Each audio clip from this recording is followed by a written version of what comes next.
नमस्कार, मैं हूं विशाल यादव। कितना अच्छा होता जब संवैधानिक पदों पर बैठे हुए लोग संविधान की बात करते। कितना अच्छा होता जब राष्ट्रपति, उपराष्ट्रपति, राज्यपाल, सभापति, उपसभापति और चुनाव आयोग में बैठे मुख्य चुनाव आयुक्त और चुनाव आयुक्त संविधान की बात करते।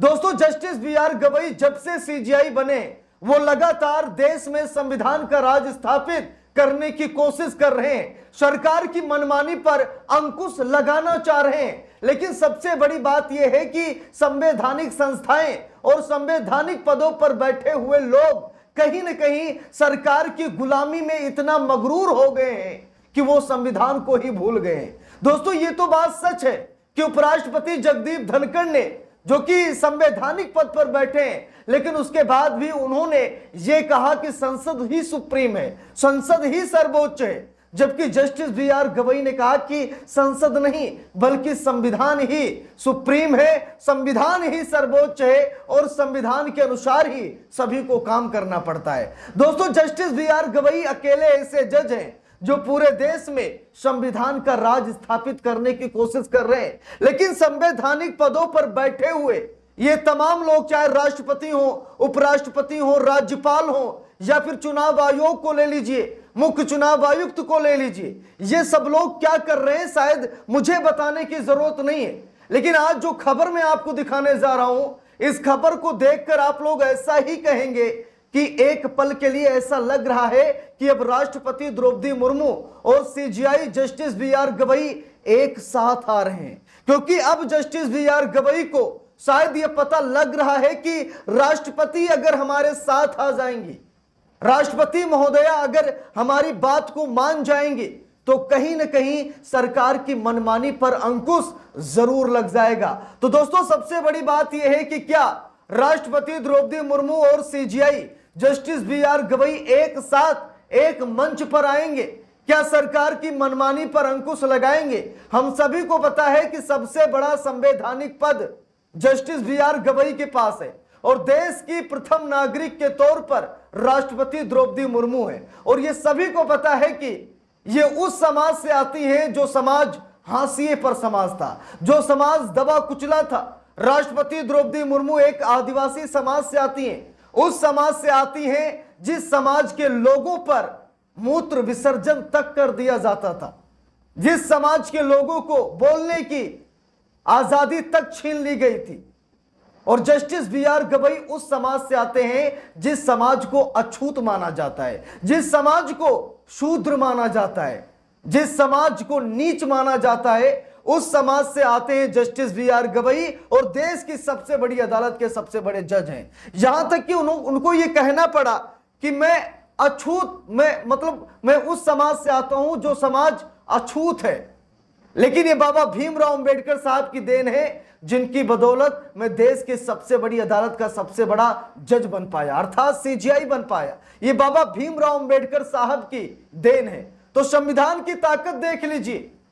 आज उस समाज की एक महिला राष्ट्रपति है जो समाज हाशिए पर था। ऐसा इसीलिए हुआ क्योंकि बाबा साहेब ने संविधान लिखा है। अगर एक अछूत समाज का, एक नीचे समाज का व्यक्ति देश की सबसे बड़ी अदालत का सबसे बड़ा जज है, तो यह संविधान की ताकत है। मैं मनुवादियों से कहना चाहता हूं कि देख लीजिए संविधान की ताकत, और दलितों, पिछड़ों और अल्पसंख्यकों से भी यह कहना चाहता हूं कि शिक्षा अपनाइए, संविधान की ताकत समझिए आप सभी लोग। अब दोस्तों, यहां पर देखिए, अपने जन्म और अंबेडकर को लेकर क्या बोले हैं जस्टिस बी.आर. गवई। राष्ट्रपति द्रौपदी मुर्मू को लेकर भी सीजेआई जस्टिस बी.आर. गवई ने बड़ी बात की है, उसे भी हम आपको दिखाएंगे। देखिए, लिखा है, सीजेआई गवई ने कहा कि मैं 1960 में पैदा हुआ था। डॉक्टर अंबेडकर के हमें छोड़कर जाने के लगभग 4 साल बाद मैं भारत के नागरिक के रूप में पैदा हुआ, ना कि अछूत के रूप में। कितनी बड़ी बात है। सीजेआई खुद ये कह रहे हैं कि मैं भारत के नागरिक के रूप में पैदा हुआ हूं, मैं अछूत पैदा नहीं हुआ हूं। लेकिन यह समाज हमें अछूत कहता था। देखिए, लिखा भी है, मैं भारत के नागरिक के रूप में पैदा हुआ, ना कि अछूत के रूप में। मेरे घर में डॉक्टर अंबेडकर की उपस्थिति हमेशा महसूस की जाती थी। छोटी उम्र से ही मैं उनकी हिम्मत, बुद्धिमत्ता और समानता से जुड़ी कहानियां सुनता था। ये कहानियां मेरे मूल्यों, दृष्टिकोण और उद्देश्य का हिस्सा बन गई।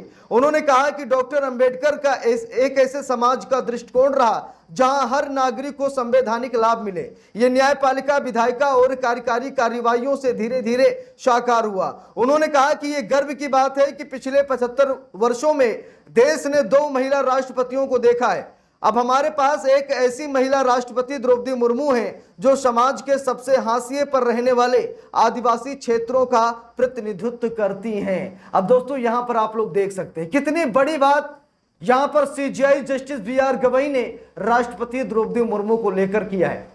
यह बताया है कि आप उस समाज से आती हैं जो समाज हाशिए पर था, जो दबा कुचला समाज था, जो जंगलों में पड़ा रहने वाला समाज था। लेकिन अगर आप उस समाज से निकलकर आप उसी समाज की एक आइडल बनी, एक छाप बनी, तो ये बाबा भीमराव अंबेडकर साहब की देन है, ये संविधान की देन है। इसीलिए संविधान को मानिए, किसी सरकार को नहीं। आप सेवा कीजिए संविधान की, ना कि किसी सरकार की। अब दोस्तों यहां पर देखिए, बार बार हम सभी को पता है कि उपराष्ट्रपति जगदीप धनखड़ साहब जो कि खुद ब खुद एक संवैधानिक पद पर बैठे हैं, उन्हें संविधान की बात करनी चाहिए धनखड़ साहब को। लेकिन धनखड़ साहब क्या कर रहे हैं? संसद को सुप्रीम बता रहे हैं, संसद को सर्वोच्च बता रहे हैं। भाई संसद सर्वोच्च कैसे हो सकती है? जिसकी सरकार है वही संसद पर हावी है, जो सत्ता में है उसी का संसद है, जिसके जितने सांसद ज्यादा है उसी की संसद है। तो संसद सर्वोच्च कैसे हो सकती है? अपनी अपनी जगह पर सारी चीजें सर्वोच्च हैं, अपनी जगह पर एक आम इंसान भी सर्वोच्च है, लेकिन सबसे सर्वोच्च हमारे देश का संविधान है। बार बार उपराष्ट्रपति जगदीप धनखड़ ये कह रहे हैं, जैसा कि मोदी सरकार बोल रही है कि कार्यपालिका में न्यायपालिका दखल ना दे। ये बात उपराष्ट्रपति जगदीप धनखड़ भी बोल रहे हैं। लेकिन सीजेआई ने साफ साफ कहा कि हम हाथ पर हाथ रखकर नहीं बैठेंगे, जरूरत पड़ी तो हम जरूर कार्यपालिका में दखल देंगे। देखिए लिखा भी है, कार्यपालिका के फेल होने पर हस्तक्षेप जरूरी।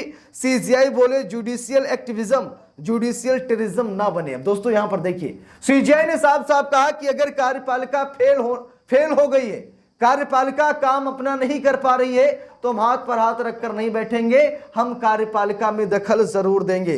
दोस्तों वहीं पर जस्टिस शेखर यादव का समर्थन करना उपराष्ट्रपति जगदीप धनखड़ के संवैधानिक पद का एक हिसाब से यह अपमान है, यह दुर्भाग्य है। हम सभी को पता है कि जस्टिस शेखर यादव ने, जो कि इलाहाबाद हाई कोर्ट के जज हैं, उन्होंने मुसलमानों को लेकर यह कहा कि कठमुल्ले इस देश के लिए घातक हैं, यह देश बहुसंख्यकों के हिसाब से चलेगा, कठमुल्लों के नहीं।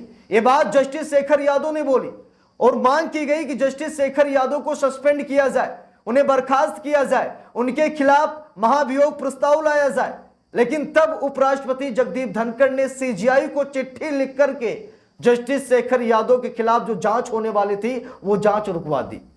तो इससे ये साफ पता लगता है कि जगदीप धनखड़ क्या कर रहे हैं, शायद मुझे बताने की जरूरत नहीं है। तो दोस्तों मामला यह है कि लगातार संवैधानिक पद पर बैठे हुए ये लोग संविधान को भूलकर सरकार को अपना रहे हैं। CJI justice B R. गवई ये पूरी कोशिश कर रहे हैं कि देश में संविधान का राज स्थापित किया जाए। बाकी आप सभी लोगों की क्या राय है कमेंट करके जरूर बताइएगा। वीडियो को लाइक शेयर, अगर चैनल पर नए हैं सब्सक्राइब करके सपोर्ट कीजिएगा। मिलते हैं दूसरी वीडियो में, तब तक के लिए बहुत बहुत धन्यवाद।